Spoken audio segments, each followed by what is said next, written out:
सहस्रशीर्षा पुरुषः सहस्राक्षः सहस्रपात्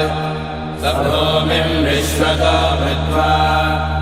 अत्यतिष्ठद्दशाङ्गुलम् पुरुष एवेदकम् सर्वम्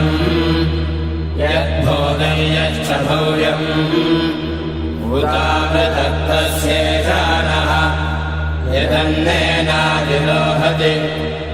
एतावानस्य महिमा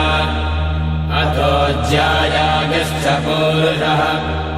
पादोऽस्य विश्वभूतानि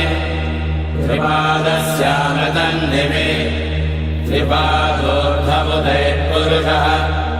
पादोऽस्येह भवात् पुनः ततो विश्वम् यद्गामत् साचनानशने अभि तस्मात्